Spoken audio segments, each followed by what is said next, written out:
Hello, hello, hello, YouTube world. It's Miss Patty with 4-Year CNA. And I'm here with our weekly live question and answer session on YouTube. Bear with me, guys. I am a very frazzled Miss Patty today. This has been a day. I'm using a brand new setup, a whole new platform here. So hi, I'm just pulling everybody up here. So hi, this is going to be kind of a different, I'm trying this out. I'm hoping that it works for us. It should ultimately somewhere down the road lead us to a little bit more functionality. But bear with me because I'm learning this. I just signed up for this like 3 hours ago and haven't had a chance to play with it, test it out. You guys are my guinea pigs. I hope this works for all of us. I have no idea how it all works, so bear with me today. So what the really cool thing about this is why I like this program and why I really want to give it a very good try. Because when you guys type in comments, I can actually show them right here on the screen. So hello, Kriskov, and hi, Helena, and Blue. How is my puppy? My puppy is much better. She is right now taking a little nap, a little siesta. So hopefully she won't be on the squeaky toy today. We'll see. We'll see if she starts yipping when we're in here, but she is good. But I got a funny story about my puppy real quick. The other night I had gone to a conference and I came home, and a couple hours after I got home, she was acting really weird. I had taken her outside to go potty, and she just started acting really weird. Her back end wouldn't support her. She kept falling over, wouldn't give kisses. I mean, she was just like something had changed. She was acting really strange, and I really didn't know what to do. So I stayed up and kind of watched her through the night, kept my hand on her so I could feel her breathing and her heartbeat. She wasn't having any other symptoms. It's the middle of the night. I didn't want to rush her to the emergency vet because she really wasn't in an emergency situation. She just wasn't right. There was something wrong. Well, the next morning she woke up. Everything was fine. That was yesterday. Everything was fine. And then later that day, she was chewing on something, and my husband took it out of her mouth, while she was playing outside. She had gotten a hold of a fungus, like a mushroom, and apparently it had like made her high the other night. And that's why she was having those symptoms. So it was like super crazy weird. So now I'm in the yard hunting for these mushrooms to get them out so that she doesn't have this reaction. But thanks for asking about her, Blue. I really appreciate that. So hi, Cherika. Hi, Den. And hi, Amanda. So what's really cool about this is that right now you guys can see the comments on the screen. I can click on them and put them on the screen. And this is going to help us. It's great functionality. But the thing that I really like about this is I'm actually right now live streaming to YouTube with you guys. So hi. But I'm also live streaming on my Facebook page and in LinkedIn. So people can join from all of those platforms, and all of my comments will be right here in the chat. And eventually I'll be able to embed this in my website too. That was not a today project. I'm already super frazzled because a whole lot of the slides that I created for today's project, I wasn't able to import into this platform because I'm limited to 10 slides. So today's presentation, it's super important.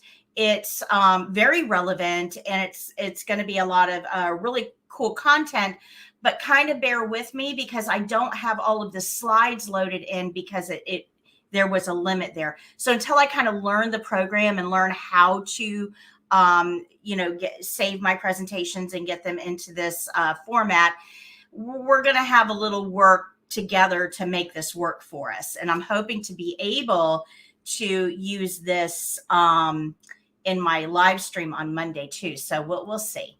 So Blue says, we have a husky named Kevin. He's a major drama queen. He sings the song of his people at full volume and pitifully just because we're forcing him to take a bath after rolling around in the mud.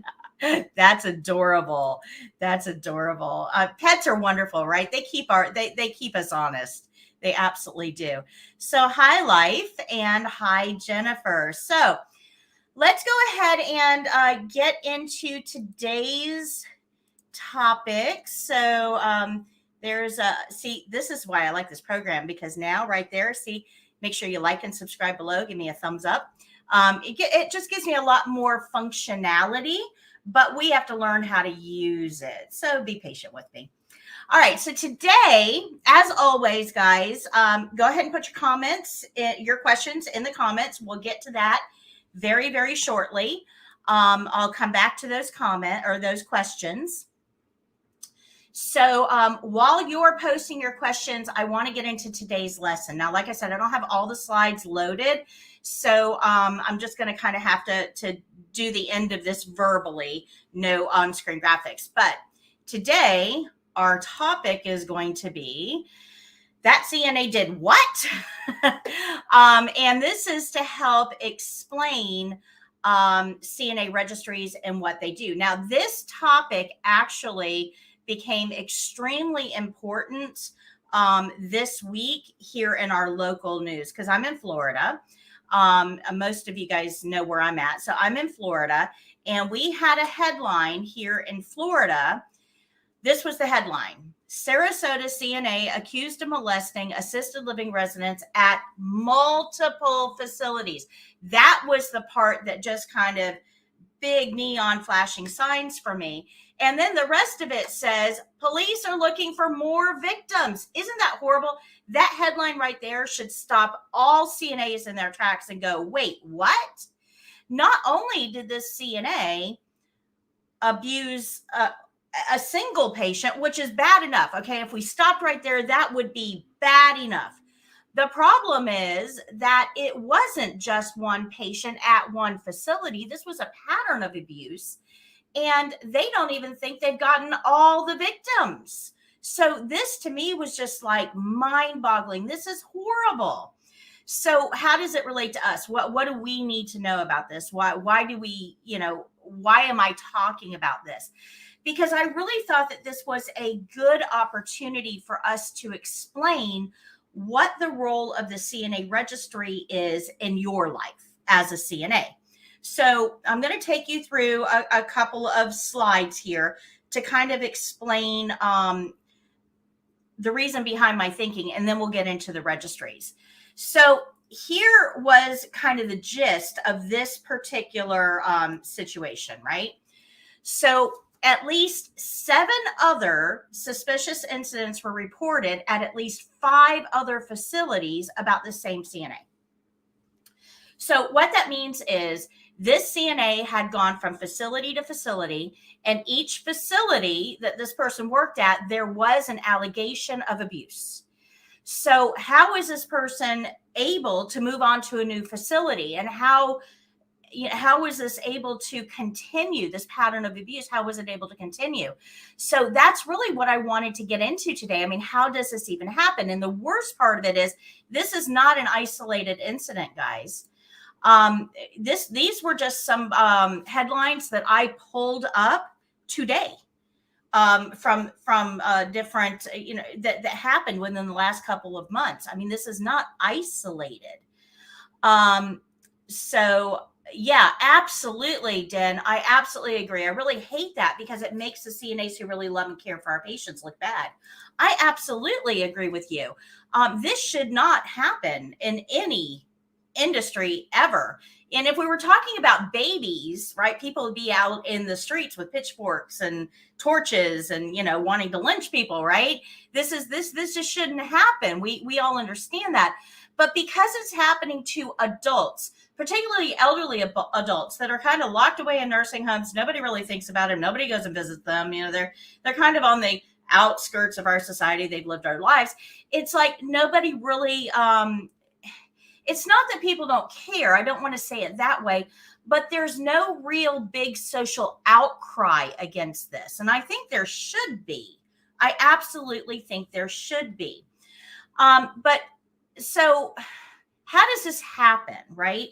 So in order to understand how this type of situation happens, we have to understand all of the variables involved. And there's actually kind of three main points to this, right? First of all, we're not even going to address the male CNA that did this. I mean, he's a sexual predator. Okay. There's no dissecting that. There's no fixing that. He's a sexual predator. End of story. Don't be one. Don't go into healthcare. Just that's sexual predator stuff. That we can't really fix that. But how does this happen where this sexual predator was able to bounce from facility to facility? And have multiple victims. That is what I want to talk about today, because it actually does impact you. So this happens because we are dealing with vulnerable patients. Now, they're vulnerable in a couple of different ways. So I know that everybody kind of thinks, yeah, they're, vulnerable because they're in a facility, maybe bed bound or something like that. But it actually goes beyond that, because when you are a sexual predator, you are going to look for the easiest place that you can offend, right? So if you are a sexual predator, healthcare actually becomes very attractive to you because your patients are all in one place. Most of them are incapacitated in some way, either mentally or physically, so they can't really fight back. And a lot of them are unable to report abuse or even recognize abuse. Now, we saw this a couple of years ago when a female patient in a nursing home, she had been a drowning victim or a near drowning victim back when she was a toddler, and she had very limited brain function. So she was in her 20s in a nursing facility, and she ended up giving birth. Now, nobody even knew she was pregnant. She certainly could not consent. I mean, that she is incapacitated, but she ended up delivering a fetus. And she certainly wasn't able to even recognize that she was being abused or report it. So we have to understand that the patients that we care for are particularly vulnerable because they're all in one place, so easy pickings. They're usually mentally or physically unable to fight back. A lot of them are unable to recognize the abuse or report it. And if they are able to recognize or report, there's a whole nother component here because they're dependent on staff members. So can you imagine for a second being in a place where you have to depend on these people to care for you day in and day out, your most personal, private care that needs to be done? If you try to complain against somebody that's providing this care, there can be retaliation. They may leave your tray and not feed you. They may put you in a shower with scalding hot water. They may drop you on the floor and say, oops, sorry. I mean, the potential for retaliation there is great. So patients understand that. They understand that if they speak up, they're not free to speak up because there could be retaliation. So this is a real problem, right? Our patients need to be protected, not just from the outside world, but from inside healthcare as well. Now, the problem with this is that we exist in something called a quiet culture. And I'm going to get into that in a minute because it does impact you. And the facilities are not really motivated to recognize and report abuse because of the fear of litigation. So let's get into each one of these real quickly. So when we're talking about facilities real quick, if you go to an administrator and you say, hey, Tommy is acting really weird. He's fearful. He's never been fearful before. He keeps trying to cover himself when I'm doing cares. He's acting kind of weird. I noticed some red marks on him. There's just something not quite right here. Something's not adding up. That facility may not take that report seriously, or that they may not act on it. And the reason is because if a facility recognizes the abuse and reports the abuse to the appropriate authorities, a whole investigation is going to happen. So that means that people are going to come to the facility. They're probably going to find problems. The facility could get fined, all of that. Now, even worse, they don't want the family to know about this, because what's first thing the family's going to do? They're going to run to the nearest law office and file a lawsuit. So the facilities really don't have a whole lot of, how do I put this? They don't have a whole lot of reasons to go out of their way to report abuse. They also have to be mindful that if they accuse somebody, so let's say they come to you and they say, hey, you've been taking care of Tommy, and Tommy's got all these symptoms, these new things that are happening. Are you sure you're not the one abusing them? Well, if you're not the one abusing them and they unfairly fire you, now you have a lawsuit that you can bring against them for, for wrongful termination. So they have to be aware of this as well. So this puts the facilities in a very, very difficult position, right? If they don't do anything, it's a problem. If they do something, the facility can be sued by the patients, the families, the employees, everybody. The other issue here is that we are in a staffing shortage. We all know this, right? We're in a staffing shortage. So if they start getting rid of employees, who's going to take care of the patients? So sometimes facilities just feel it's easier to keep the workers that they have, even if maybe they're not cut out for this line of work, right? So there are a lot of factors here that play into this. Now we can all sit back here and go, oh my gosh, that's horrible. That shouldn't happen. Something should have been done. And I absolutely agree with you 100%. But we have to be mindful of all of these other factors that are keeping these situations hidden, or maybe even not hidden, but unacknowledged, because we have to figure out strategies to fix them, right? So here's the worst part, though. For me, this is the worst part, right? So all of that is bad, right? Facilities don't want to be sued. We don't want to work short-staffed. All of that is bad. But the worst part for me is something called the quiet culture. And I have actually seen this at work, and it's absolutely devastating.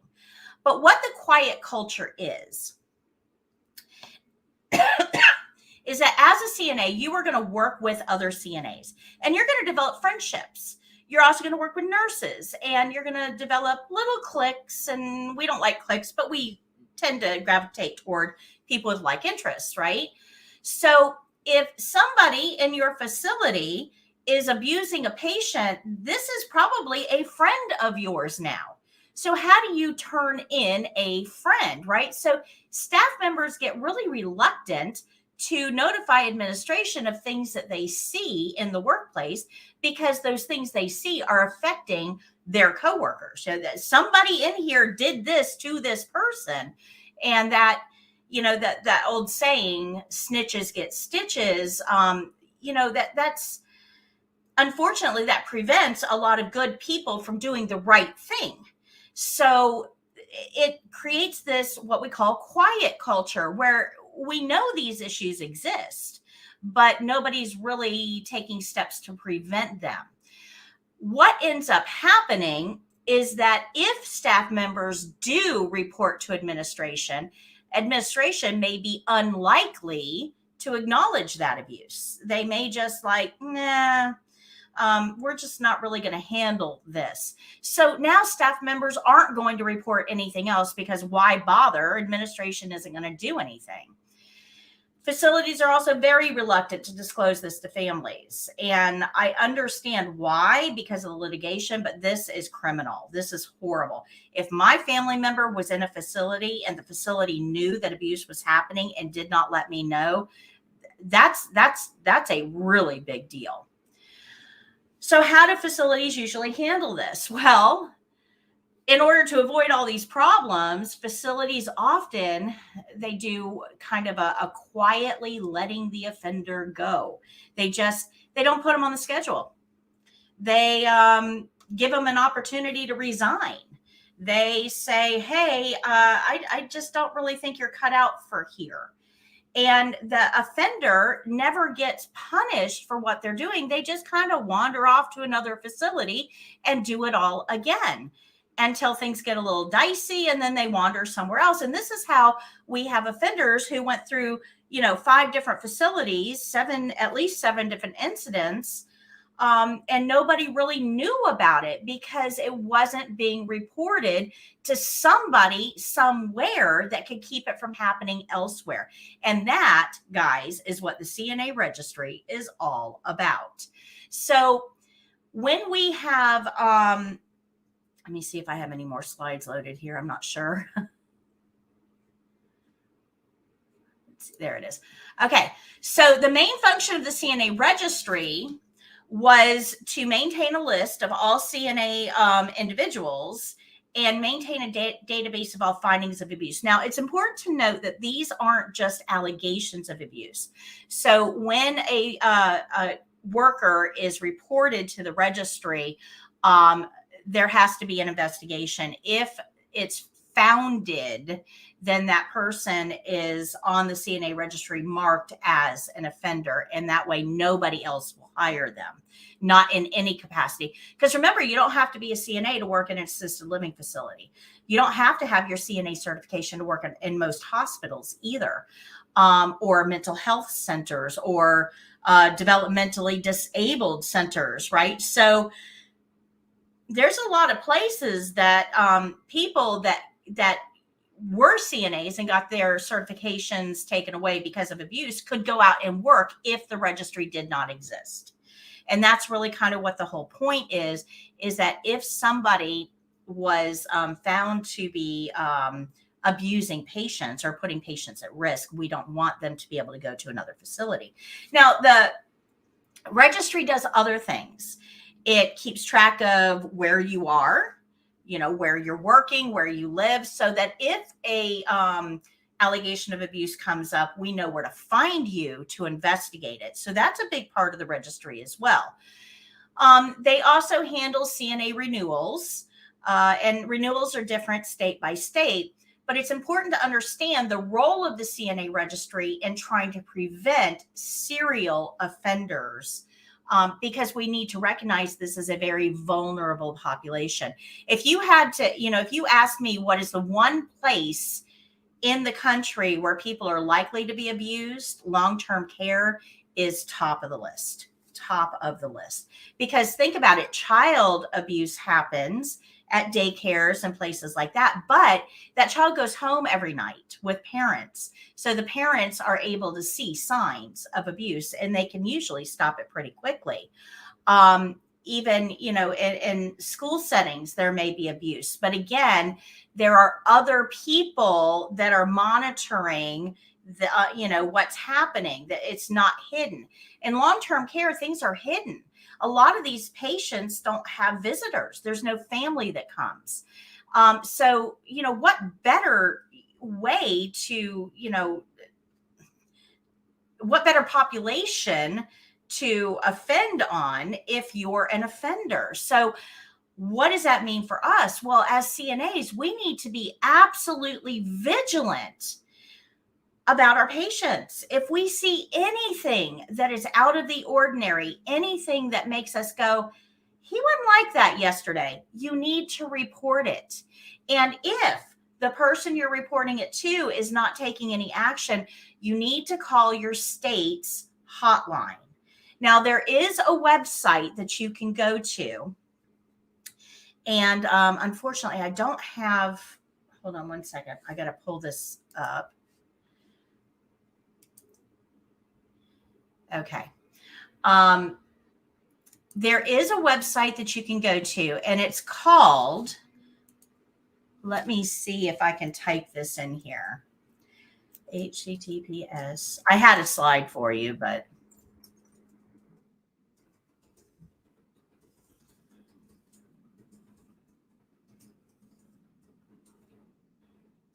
hold on one second. Okay, there it is. So elderprotectioncenter.com, state elder abuse hotlines. And when you go to that website, it has all of the states listed. You just click on yours and it'll open up and give you the abuse number to report abuse or suspected abuse for investigation. It's important to understand that with elders, abuse can be emotional, it can be physical, it can be sexual, and it's often financial as well. So there's a lot of opportunities for financial abuse of vulnerable populations in the elderly community as well. So you need to be aware of the abuse hotline. So if you notice something is wrong, the first thing you do always is report it to your supervisor. If it doesn't look like anything's being done, follow up. Hey, I told you about Tommy. What's happening with that? Did you report it to administration? Is it being investigated? What's going on with that? Advocate for your patients. If it doesn't appear that anything is being done actively, then you can report it anonymously through your state's hotline. But it's really important to remember that you always want to go to your administration first. That should always be your first line. Give them the first opportunity. And a lot of facilities are getting better about this. They're not paying so much attention to their own interests. They're starting to focus a little bit more on the patient's interests. So facilities are, for the most part, getting a little bit better about this. But if you feel like you're not getting the care and investigation that you think needs to happen with the situation, then you can report it to the state agency. So I hope that helped you guys. So understand the CNA registry is more than just, oh my gosh, I've got to renew my CNA and the registry is where I do that. And, you know, a lot of people think it's kind of a useless type of formality that you have to renew every couple of years, but it's actually not. The whole purpose of that registry is to keep our patients safe by knowing where you live, where you work, keeping track of any complaints of abuse against you. That is how the registry is going to use your information to keep those patients safe. But remember, the whole goal of the registry is safe patient care. It's not about you. It's about the patients. So when it comes time to renew, don't grumble too much. I know renewal's no fun. Don't grumble too much. Understand that there really is a reason behind that that requirement. All right, so let's go back up here and let's see. Blue says, thank goodness I wasn't involved in this. As an HR person, I would have murdered the CNA, but a home care aide in a county about 50 miles from where I live took her 78-year-old client to a casino, left him in a car for 4 hours, gambled for 4 hours before someone called the cops. Yeah. Client had dementia. Home care aide was supposed to have taken the lady to a doctor's appointment. Yes, jail time is involved. Absolutely. And should be. Yeah, there was one here in my local county in Florida. This is probably about 4 or 5 years ago. A home care aide was taking care of an elderly woman who had patches for pain. And the patches, you put one on, you leave it on for 3 days, and then you change it out. Well, the CNA realized that if she put more than one patch on, the patient slept all the time. And that's ended up what the CNA was doing. She was over medicating the patient, putting multiple patches on her, and then utilizing her credit card, and racked up something like $50,000 in unauthorized charges. But she ended up overdosing the patient, and the patient ended up dying because of this series of events. And it was absolutely tragic and horrible. And these situations happen all the time. So it's really, really important that there's some oversight here.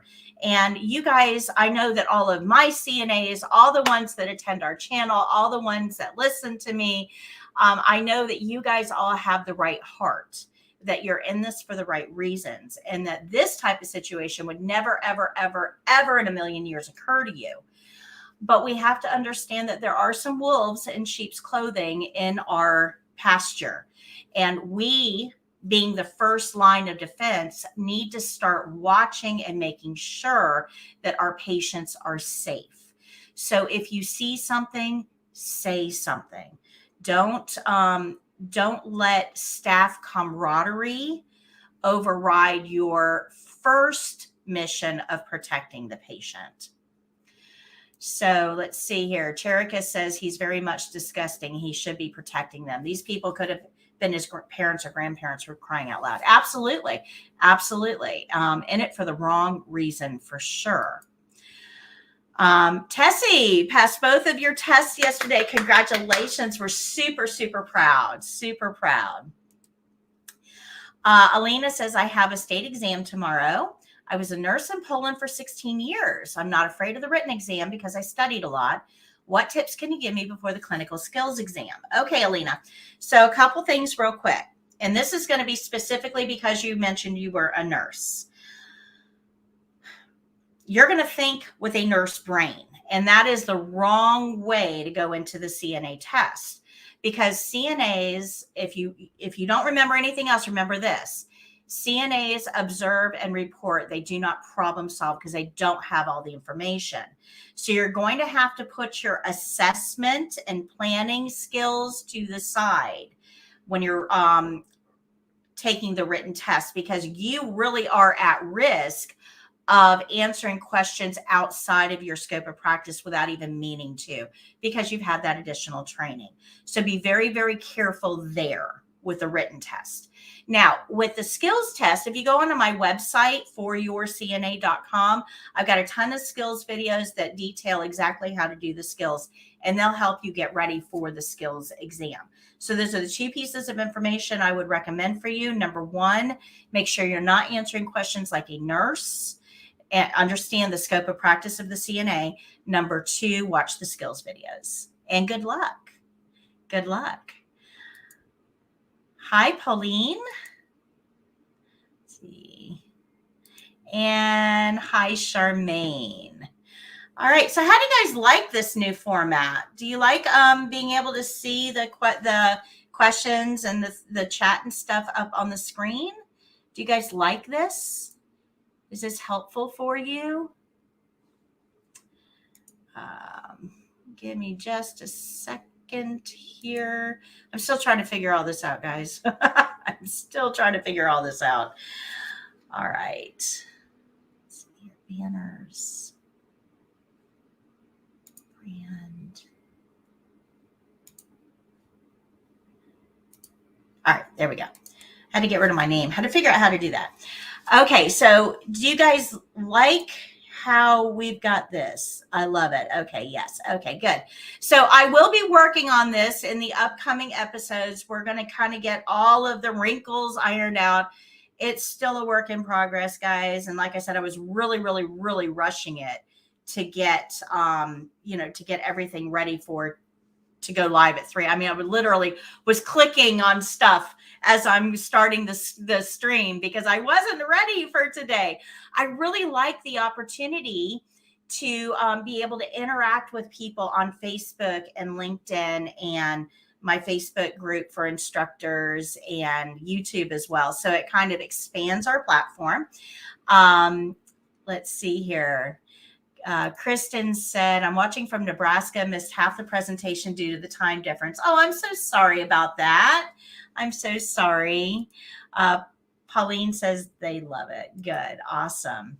Awesome. Yeah, I think it's going to be a really good platform for us. Now, this is the part that really worries me. So next week, guys, I go live 4 days next week. This only happens like 2 or 3 times a year. So next week's going to be a hugely busy week for us. Monday, I start a brand new class. Monday at 9 a.m. Eastern, we have a brand new class. So we'll be live streaming just like we do. So feel free to sit in on the class. Tuesday's our game show. And I'm going to try to do it through this format, but using the game show program. So I'm going to see how they play, if they play well together, we'll see. And then we have class again on Wednesday. And then Thursday, I'm back live with you for the question and answer session. So we got a lot going on this coming week. And I'm hoping that we can make this this format work for us. I really do like being able to see all the comments in one place. This is amazing. So I'm really, really hoping that I can get all of this tech stuff worked out. You know, I don't do tech. I'm trying really, really hard. But there's some days that I'm like, I think I bit off more than I can chew. All right.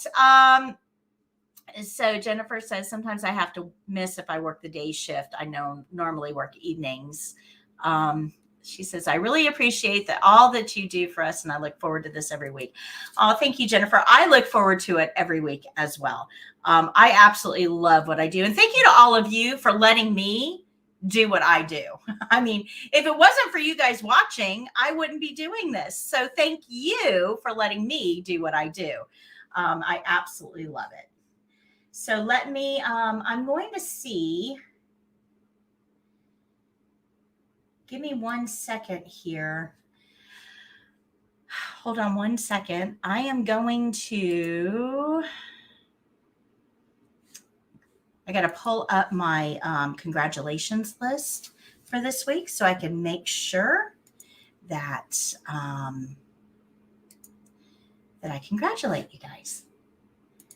So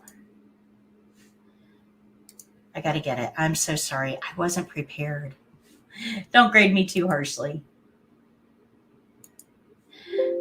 Okay. So I got to extract that. Hold on. Working. Let's go back here. Downloads. Oh my goodness. This is just not what I wanted to do. Okay, hold on. All right, so this is who I'm going to congratulate, and I don't have the graphic to show you. I'm so sorry, guys. I'm still kind of working on, we're a work in progress. We are always a work in progress. All right, so this is who we're going to congratulate this week. These are people that stopped by our YouTube channel this week and let us know that they passed the state exam so that we could send them congratulations. If you are testing soon, make sure you let us know so we can send out some good vibes to you. And when you pass the test, stop by and let us know so we can welcome you into healthcare. So we got quite a list today, so bear with me. Here we go. The following people passed the CNA state exam this week. So SB 2985, congratulations. CRISCAVV log 6976, congratulations to you as well. ANASH 1501, good job. Annie Pierre Valson 9961, congratulations. Pixel Bunny, good job. Moises Placencia, congratulations. Slee McFarlane, congratulations to you as well. Juliana, live your best life. I love that screen name. Congratulations to you as well. SN 4271, great job. And Pauline Francis 6594, congratulations to you and welcome to the wonderful world of healthcare. We're so happy you made us part of your journey. And we got 4 people testing soon, so get ready to send some good vibes their way. Tiana Brown, Angel, Trevor Murillo, and my Cariana Majors. So they're going to be testing very shortly, and we're going to send them some good vibes and hope they do well on the state exam. So Eileen asks, what state is your CNA program in? Great question. We are actually in Florida, and we operate a CNA test prep program, which gets you ready for the state exam. So we're not a licensed program, so we don't go out and do clinicals, but I still teach everything from the ground up. So all the instruction is there. We just don't go out and practice on real live patients. You're going to practice on other students to get ready for the test. But because we are a test prep, we are getting people ready for the test. Even though we're in Florida, we actually can be utilized by anybody in the country because we're getting you ready for the test. Now, the testing care plans might be a little different in each state, but the basic nursing principles I teach are universal and they're used everywhere. So I hope that helps you. A mouse, Emos. I'm not sure how to say that. Thank you. Hi. I have my day for the test on September. Oh, great. Congratulations. Great vibes out to you as well. All right. Well, I will call today a marginal success. I know I'm a little bit frazzled and I've got some work to do on the on-screen graphics, and I'm so sorry about that. I didn't have all the slides to show you. I had them created. I just couldn't post them. So I'll work on the back end of this in the next couple of days. We'll get it ironed out, nailed down, and hopefully next week will be a little bit better. So I just came back from a conference in Orlando for all LTC, long-term care facilities. It was a great conference. Very happy that I went. And I have another conference upcoming in October. So I did post some pictures on my Facebook group, and I'll post some pictures on Instagram as well of the conference I just went to. But the one in October, I'm really excited about. That is not for nursing. That is a YouTube convention. So this right here, where is it? Right there. There it is. My YouTube plaque. I am going to a YouTube conference specifically by YouTubers for YouTubers to help with growth strategies. And I'm hoping to pick up a few tips and tricks that I can bring back to make your experience that much better. So I will be sending photos and some experiences from that conference in October. So if you haven't already, you might want to make sure that you subscribe to our Facebook page or our Instagram. I think I'm on Twitter too, although I don't use Twitter all that much. And I will be doing a live stream, hopefully from out there if I have signal. It is in Texas. So I'm hoping that I have the signal strength where in the side of the convention center to be able to live stream. But we'll see. I'll let you know a little bit more about that as we get closer. But that's what's coming up on my calendar for this fall. Anybody have anything interesting on your calendars that you're looking forward to? If you do, let me know and we'll talk about it. But for now, I'm going to go ahead and sign off and see if I can figure this program out a little bit better before my class starts on Monday. And I'm so happy you guys all joined me. If you liked today, give me a thumbs up. If you like the platform, the new format that we're moving to, let us know. And we'll keep looking for really cool content to bring you. I've got some really neat things that I'm going to be talking about in the next couple of weeks. So if you don't know about our weekly show, we're here live on Thursdays at 3. But one of them I'm going to show you. I actually interviewed a company at the conference I was just at. They had this really cool chair that literally assembles around a patient on the ground and lifts them up with no stress on you or the patient. And I did a live demo of that, or a recorded demo. I actually became the patient and they used this chair and got me standing up, and it is absolutely fantastic. So I'm going to do some editing on that and bring it to you in an upcoming episode. So stay tuned for that. It's really cool. And it's something that you're probably going to want for your facility. So I'll give you information that you can pass on to your administrators about it, because it'll save your back. And most importantly, it's going to save the patients too. So pretty cool. I'll bring that into an upcoming episode. So I hope to see you again next week. Remember, we're going live 4 times. Hope to see you at least one of them. And until next time, guys, happy caregiving. Bye.